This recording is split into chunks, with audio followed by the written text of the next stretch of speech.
Assalomu alaykum hammaga. Hozir shu rasmda ko'rsatilgan 18-masalani tahlilini qilib beraman. Ko'pchilik shu masalani mendan ishlanish usulini so'ragandi. Shu sababdan tahlil qilishga qaror qildim. Demak, masala shartini o'qiydigan bo'lsak, shirinmiya o'simligining gametogenez jarayonida mikrosporatsit hujayralarning 75% dan mikrosporalar hosil bo'ldi. Ushbu mikrosporalarning 40% dan chang donalari, generativ hujayralarning 75% dan spermiyalar, qo'shirolanish jarayonida hosil bo'lgan spermiyalarning 80% qatnashdi. Jarayon so'ngida esa 4320 ta urug' hosil bo'ldi. Agar mikrosporalarni hosil qilishda qatnashmagan mikrosporatsit hujayralar tarkibida jami 51 mingta xromosoma mavjud bo'lsa, tuxum hujayrani urug'lantirishda qatnashmagan spermiyalardagi jami xromosomalar sonini aniqlang deb berib ketgan ekan masala shartida. Xo'sh, masalani ishlashni boshlaymiz. Eng birinchi bo'lib bizda kalit so'zimiz bor, ya'ni urug' berilgan, urug' soni, nechta urug' hosil bo'lgani, 4320 ta urug' yordamida. Endi biza masalada masalan mikrosporatsit bo'lsa, urug' tomonga qarab ishlab ketardik. Endi bizda masalani teskari qilib beryapti. Ya'ni urug' hosil bo'lganini bergan, qolgan hamma narsasi noma'lum, hattoki shirinmiyani to'plami ham. Biz shu to'plamini ham topib o'tishimiz kerak masala uchun. Xo'p, 4320 ta urug' hosil bo'lgan deb aytgan ekan. Demak, bizda bundan oldingi so'ralgan narsa spermiyalar ekan. Endi shu 4320 ta urug' yordamida spermiyalar sonini topa olamiz. Demak, o'zi bizda bitta urug'ni hosil qilishda ikkita spermiya qatnashar edi. Masala shartida bizda 4320 ta urug' berilgan ekan. Demak, bu urug'larni hosil qilishda 8640 ta spermiya ishtirok etgan. Masala shartiga qaraydigan bo'lsak, bizda spermiyalarning shu qo'sh urug'lanish jarayonida hosil bo'lgan spermiyalarning 80% ishtirok etgan ekan. Demak, shu yerda hosil bo'lgan, ya'ni 8640 ta spermiyamiz 80% ga to'g'ri kelgan, ya'ni shu spermiyalar 80% bo'lgan. Demak, dastlab 100% bo'lganini qancha deb topib olsak, 10800 ta spermiya bo'lgan ekan, lekin uni hammasi ham urug'lanishda qatnashmagan, faqatgina 80% urug'lanishda qatnashgan ekan. Demak, topib qo'ydim yonidan 10800 ta spermiyani, jami spermiyani 8640 tasi urug'lanishda qatnashgan, qolgan 2160 tasi esa urug'lanishda qatnashmagan ekan. Endi masaladan yana orqaga qaytamiz. Spermiyalarni topib oldik. Masala sharti aytgan, generativ hujayralarning 75% dan spermiyalar hosil bo'lgan degan ekan. Endi dastlab men generativ hujayralarning sonini topib oldim. Spermiyalar yordamida, ya'ni umumiy spermiyalar yordamida bitta generativ hujayra ikkita spermiya hosil qilardi. Demak, bizda masala shartida dastlab umumiy hisobda 10800 ta spermiya bo'lgan 100% holatida. Bu spermiyalarni hosil qilishda qancha generativ hujayra ishtirok etgan desak, 5400 ta generativ hujayramiz bo'lgan ekan. Xo'p, shu 5400 ta generativ hujayralarning 75% qatnashgan, ya'ni 75% dan spermiyalar hosil bo'lgan. Dastlab bularni ham 100% ni topib oldim. Qanchasi bo'lgan dastlabki holatda 75% ishtirok etishidan oldin degan savolni berib 100% ni topib olsam, bizda 7200 ta dastlab generativ hujayralarimiz mavjud bo'lgan ekan. Endi, xo'p, generativ hujayralarni topib oldik. Orqaga qaytamiz yana. Bizda generativ hujayralardan keyin chang donalarini so'rayapti. Bitta changni hosil qilishda bitta generativ hujayra ishtirok etardi. Mana yozib oldim. Bitta generativ hujayrani hosil qilishda bitta chang ishtirok etadi.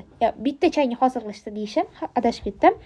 Xo'p, bizda qancha generativ hujayramiz bordi? 100% da 7200 ta edi. Demak, chang ham xuddi shuncha hosil bo'lgan. 7200 ta. Endi yana bizda nima degan? Xo'p, shu generativ hujayralarning 75% dan buni ishlatdik. 40% dan chang donalari hosil bo'ldi degan. Changlarimiz, bizda hosil bo'lgan changlarimiz 7200 ta edi.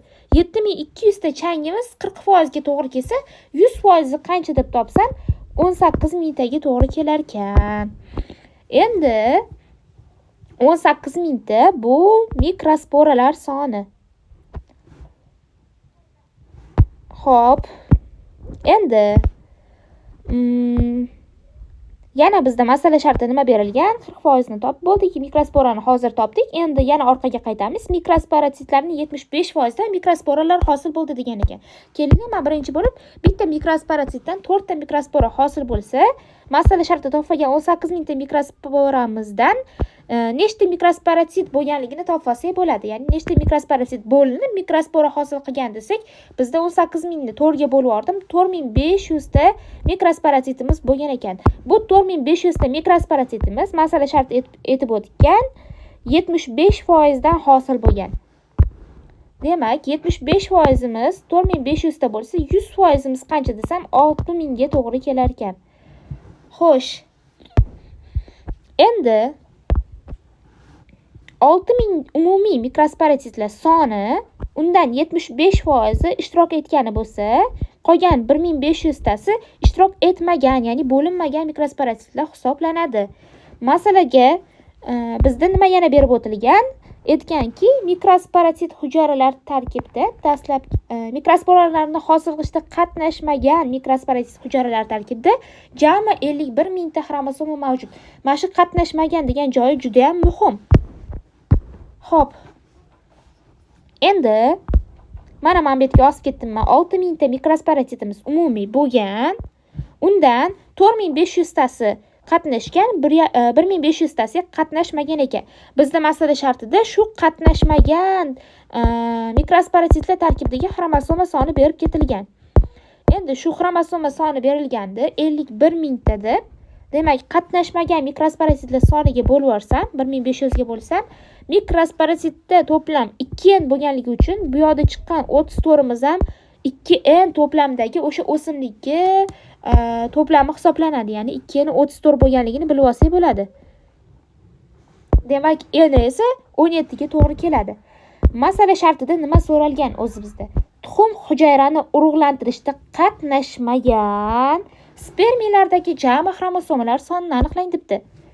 Biz mana bu 51 mingtani nimaga ishlatdik? Mana shu oxirida bizda mana shu spermiyadagi xromosoma sonini so'raganligi uchun topib oldik. Agar sizdan spermiyalarni o'zini so'rasa, bu xromosomalargacha yetib kelishingiz shart emas. Masalan, sababi tepada mana bu yerda topib ketganimiz bor edi. Spermiyalarning umumiy soni, shuni o'zini yozib qo'yasizlar. Lekin bizda xromosoma sonini so'rasa, masalan, oxirgacha borib, mana bu 51 mingtani ishlatib, shu shirinmiya o'simligining 2n to'plamidagi xromosoma sonini topib olishingiz kerak bo'ladi.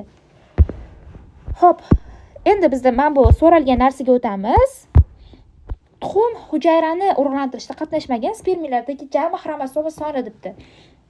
O'zi bizda urug'lanishda qatnashgan spermiyalarni yarmi tuxum hujayrani, yarmi markaziy hujayrani urug'lantirardi. Demak, bizda 8640 ta spermiya umumiy qatnashgan. Uning yarmi mana yozib qo'ydim. 4320 tasi tuxum hujayraga tegishli, yarmi 4320 tasi markaziy hujayraga tegishli. Bizda shu tuxum hujayrani urug'lantirishda qatnashmagan spermiyalardagi jami spermiyalardagi xromosoma sonini toping debdi. Endi qaraydigan bo'lsak, tuxum hujayrani urug'lantirishda qatnashmagani bizda 4320 ta markaziy hujayralarni urug'lantirishda qatnashgani bor va urug'lantirishda qatnashmagan 2160 ta spermiyalarimizni ham qo'shib olamiz. Sababi ular ham tuxum hujayrani urug'lantirishda qatnashmagan. Demak, qo'shib olsak, bizda 6480 ta spermiyamiz hosil bo'lar ekan. Ya'ni bular hammasi tuxum hujayrani urug'lantirishda qatnashmagan spermiyalar. Endi shu 6480 ta spermiyani ko'paytiramiz shirinmiyani n holatdagi to'plamiga. Sabab bizdagi spermiyalardagi xromosoma soni so'ralgan. Spermiyada bizda to'plamimiz doimo n holatda bo'ladi. Shu sababdan shirinmiya o'simligini n holatdagi to'plamiga ko'paytirsanglar, 110.160 ta xromosoma bo'lar ekan. Tuxum hujayralarini urug'lantirishda qatnashmagan xromosomalar soni.